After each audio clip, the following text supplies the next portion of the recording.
सुबह की गुनगुनी धूप रसोई की खिड़की से छनकर आ रही थी। सुहानी ने अपनी नई नवेली चूड़ियों की खनक के साथ पहली रसोई की रस्मों के लिए सूजी का हलवा बनाना शुरू किया था। श्लोक फोन जेब में रखकर रसोई के दरवाजे पर आकर खड़ा हो गया। नताशा के मैसेज ने पल भर के लिए उसे परेशान जरूर किया था, लेकिन जब उसकी नज़र लाल साड़ी पहने, बालों का चूड़ा बनाए और पूरी शिद्दत से हलवा चलाते हुए सुहानी पर पड़ी तो उसके चेहरे का तनाव गायब हो गया। श्लोक दबे पैर पीछे से आया और बिना कोई आहट किए सुहानी के बिल्कुल करीब खड़ा हो गया। सुहानी जैसे इलायची पाउडर लेने के लिए मुड़ी, वह सीधे श्लोक के मजबूत सीने से जा टकराई। अरे आप! सुहानी ने घबरा कर कदम पीछे खींचने चाहे, लेकिन श्लोक ने फुर्ती से उसकी पतली कमर में हाथ डालकर उसे अपनी ओर खींचा। सुबह सुबह इतनी जल्दबाजी अच्छी नहीं मिसेस सुहानी। श्लोक ने अपनी आवाज़ को थोड़ा धीमा और गहरा करते हुए कहा। उसकी सांसें सुहानी के गालों को छू रही थी। सुहानी का दिल जोर से धड़कने लगा। उसने श्लोक के कंधे पर हाथ रखकर खुद को संभालने की कोशिश की। छोड़िए न श्लोक, कोई देख लेगा और हलवा जल जाएगा। चलने दो, श्लोक ने शरारत से कहा और अपना चेहरा उसके चेहरे की ओर करीब ले आया। कल रात तो तुम बहुत जल्दी सो गई थी, क्या आज सुबह का गुड मॉर्निंग भी मुझे एक टीचर की तरफ फॉर्मली मिलेगा? सुहानी का चेहरा शर्म से गुलाबी हो गया। उसने मुझे झुका ली। आप बहुत बदल गए हैं। कल तक तो आप सिर्फ अनुशासन की बातें करते थे। वक्त और हालात के साथ बदलना तो समझदारी है। श्लोक ने मुस्कुराते हुए सुहानी के माथे पर बिछी एक लट को फूंका और धीरे से उसकी गुलाबी गाल पर अपने होठ रख दिए। एक कोमल रूहानी एहसास सुहानी के पूरे वजूद में दौड़ गया। उसने अपनी आंखें बंद कर ली और अनजाने में ही श्लोक के कुर्ते को मजबूती से थाम लिया। तभी नीचे से श्लोक की माँ की आवाज़ सुनाई दी। सुहानी बेटा, हलवा बन गया क्या? आवाज़ सुनते ही सुहानी ने झटके से खुद को श्लोक की गिरफ्त से छुड़ाया। उसका चेहरा अब हलवे की कढ़ाई से भी ज़्यादा गर्म और लाल हो चुका था। श्लोक उसकी इस घबराहट पर धीमे से हंस पड़ा। दोपहर में वादे के मुताबिक दोनों कमरे में बैठकर कॉलेज का प्रॉस्पेक्ट्स देख रहे थे। श्लोक सुहानी को अलग अलग कोर्सेज के बारे में समझा रहा था, लेकिन सुहानी का ध्यान थोड़ा भटका हुआ था। उसने सुबह श्लोक के चेहरे पर आए उस मैसेज वाले तनाव को नोट किया था। श्लोक, सुहानी ने धीरे से कहा। बोलो। श्लोक ने प्रोस्पेक्ट से नज़र हटाकर उसे देखा। सुबह फ़ोन पर किसका मैसेज आया था? आप थोड़े परेशान लग रहे थे। श्लोक कुछ पल के लिए खामोश हुआ। वह सुहानी से सब कुछ छुपाना नहीं चाहता था, क्योंकि वह जानता था कि एक मजबूत रिश्ते की नाव भरोसे पर टिकी होती है। उसने सुहानी का हाथ अपने हाथ में लिया और कहा, नताशा का मैसेज था। वह मेरी कॉलेज की पुरानी दोस्त है। उसे हमारी शादी के बारे में पता चला है, तो उसने कल कॉलेज की कैंटीन में मिलने के लिए बुलाया है। श्लोक ने जानबूझकर नताशा की पूरी बात नहीं बताई ताकि सुहानी का दिल न दुखे, लेकिन सुहानी श्लोक की आंखों को पढ़ सकती थी। सुहानी ने सीधे श्लोक की आंखों में देखा। वह सिर्फ आपकी दोस्त नहीं है ना? श्लोक सुहानी की इस परिपक्वता पर हैरान रह गया। जलन की भी बू आ रही थी उसकी बात से।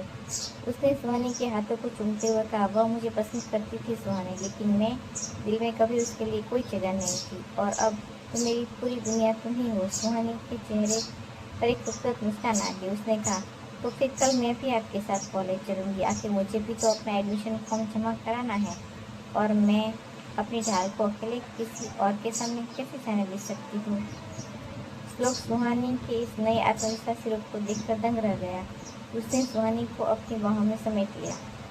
अगले दिन सुबह की धूप में एक अलग ही ताजगी थी। सुहानी ने हल्के नीले रंग का खूबसूरत अनारकली सूट पहना था, जिसमें वह बेहद शालीन और प्यारी लग रही थी।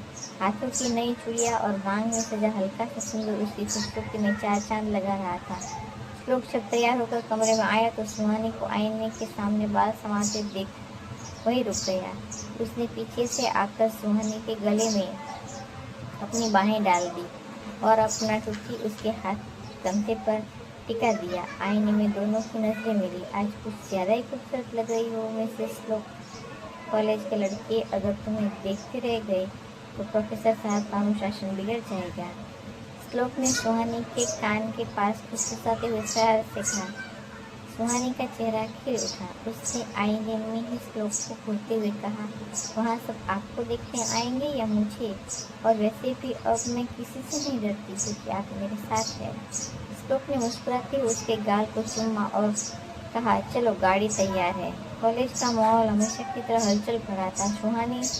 श्लोक और सुहानी जैसे कैंपस में दाखिल हुए, कई नजरें उन पर टिक गई। श्लोक सुहानी का हाथ थामे सीधे कैंटीन की तरफ बढ़ा। वहाँ कोने की एक टेबल पर नताशा बैठी हुई थी। वेस्टर्न कपड़ों में सजी, गोगल्स लगाए नताशा काफ़ी मॉडर्न लग रही थी, लेकिन उसके चेहरे पर एक अजीब सा अहंकार था। जैसे ही उसने श्लोक को आते देखा, वह खुशी से खड़ी हो गई। श्लोक, I am so glad you came. लेकिन उसकी नज़र जैसे श्लोक के हाथ से थामे सुहानी के हाथ पर पड़ी, उसकी मुस्कान फीकी पड़ गई। तो यह है तुम्हारी फाइल सुहानी। नताशा ने सुहानी को ऊपर से नीचे तक देखा, थोड़े व्यंग से कहा, हेलो सुहानी, श्लोक ने बताया था कि तुम उसकी स्टूडेंट रही हो। वैसे श्लोक, मुझे उम्मीद नहीं थी कि तुम इतनी जल्दी डोमेस्टिक लाइफ में सेटल हो जाओगे, वो भी इसके साथ। नताशा का लहजा सुहानी को नीचे दिखाने वाला था। सुहानी को थोड़ा असहज महसूस हुआ। उसने श्लोक का हाथ थोड़ा और मजबूती से पकड़ लिया। श्लोक, नताशा का इरादा भाप गया था। उसने सुहानी के हाथ पर अपनी पकड़ और मजबूत की और बहुत ही शांत लेकिन बेहद रोमांटिक अंदाज में सुहानी की तरफ देखा। नताशा, तुमने सही कहा, श्लोक ने मुस्कुराते हुए कहा। मैं भी नहीं जानता था कि डोमेस्टिक लाइफ इतनी खूबसूरत हो सकती है। जब तक सुहानी मेरी ज़िंदगी में नहीं आई थी, इसके आने से मेरे घर में और मेरी ज़िंदगी में जो रंग आए हैं वो शायद मैं अकेले कभी नहीं देख पाता। नताशा का चेहरा उतर गया। उसने अपनी भड़ास निकालने की कोशिश करते हुए कहा, कम ऑन श्लोक, यह अभी बच्ची है। कॉलेज, पढ़ाई, करियर सब कैसे संभालेगी? तुम्हारे स्टैंडर्ड मैच करने में भी सालों लग जाएंगे। इस बार जवाब देने के लिए श्लोक को बोलने की जरूरत नहीं पड़ी। सुहानी ने एक गहरी सांस ली, श्लोक की तरफ देखकर मुस्कुराई, जैसे उससे इजाजत और हिम्मत दोनों मिल गई हो। सुहानी ने आगे बढ़कर नताशा की आंखों में देखा और बेहद सधे हुए शब्दों में कहा, नताशा की उम्र सिर्फ एक नंबर होती है, समझदारी नहीं। और रही बात श्लोक के स्टैंडर्ड की, तो उन्होंने मुझे कभी अपने पीछे चलना नहीं सिखाया, हमेशा अपने साथ चलना सिखाया है। मैं पढ़ाई भी पूरी करूंगी और उनका घर भी संभालूंगी, क्योंकि जब भरोसा और प्यार सच्चा हो तो कोई भी मंजिल मुश्किल नहीं होती, है ना श्लोक? सुहानी ने इतनी सहजता और गरिमा के साथ अपनी बात रखी कि नताशा के पास कहने के लिए कोई शब्द नहीं बचे। कैंटीन में आसपास बैठे कुछ स्टूडेंट भी सुहानी के इस आत्मविश्वास को देखकर हैरान थे। श्लोक की आंखों में इस वक्त सुहानी के लिए गर्व और बेतहा प्यार था।